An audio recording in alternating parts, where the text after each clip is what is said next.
అండి అందరికీ. ముందుగా మనము ఆంధ్ర స్టైల్ రాగి దోశ ఎలా ప్రిపేర్ చేసుకోవాలో చూద్దామండి.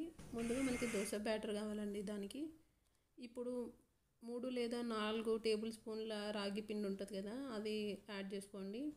కొద్దిగా సోడా పొడి, మనకు టేస్ట్కి తగ్గట్టు ఉప్పు. కొద్దిమంది ఎక్కువ తింటారు, తక్కువ తింటారు కాబట్టి అడ్జస్ట్ చేసుకొని చూసుకోండి. కొద్దిగా వాటర్ వేసుకొని కలుపుకోండి. సేమ్ మన దోశ బ్యాటర్ ఎలా ఉంటుందో అలా ప్రిపేర్ చేసుకోవాలండి. ఇప్పుడు మనము రాగి పిండి వేసుకోవడం వల్ల అది కొంచెం థిక్ కన్సిస్టెన్సీ వచ్చి ఉంటుంది. సో మీరు అడ్జస్ట్ చేసుకోండి. నాకైతే కొద్దిగా వాటర్ తక్కువ అయినాయి అనిపిస్తుంది, సో నేను కొద్దిగా వాటర్ వేసుకొని కలుపుకుంటున్నానండి.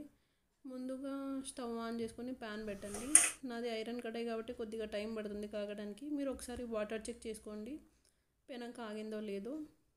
సరిగ్గా కాకపోతే దోశ సరిగ్గా లేవదండి. నేను ముందుగా పిండి వేయడం కంటే ముందు మంచిగా ఆయిల్ అప్లై చేసుకుంటున్నానండి. ఎందుకంటే దోశ క్రిస్పీగా అండ్ నీట్గా లేస్తుందండి, అతుక్కోకుండా. 2 గంటల రాగి బ్యాటర్ని వేసుకొని మంచిగా స్ప్రెడ్ చేసుకోండి. అందులోకి కొంచెం ఆయిల్ స్ప్రింకిల్ చేయండి.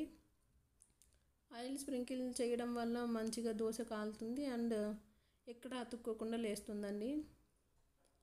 ఒకసారి ఆయిల్ అప్లై చేస్తే సరిపోతుంది, ప్రతిసారి చేయాల్సిన అవసరం లేదు. చూడండి నా దోశ ఎంత క్రిస్పీగా ఉందో, ఎక్కడ అతుక్కోకుండా మంచిగా నీట్గా లేస్తుంది. సో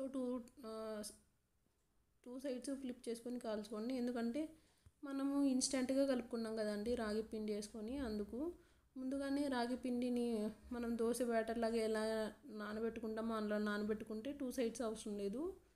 ఇన్స్టెంట్ కాబట్టి 2 సైడ్స్ కాల్చుకుంటేనే బెటరు. చూడండి నా దోశ రెడీ అయిపోయింది. సేమ్ ఇదే ప్రాసెస్లోనే ఇంకొక దోశ వేసి చూపిస్తానండి. 2 గంటల రాగి బ్యాటర్ని యాడ్ చేసుకొని నీట్గా స్ప్రెడ్ చేసుకొని ఒక 1 or 2 డ్రాప్స్ ఆయిల్ వేసుకుంటానండి.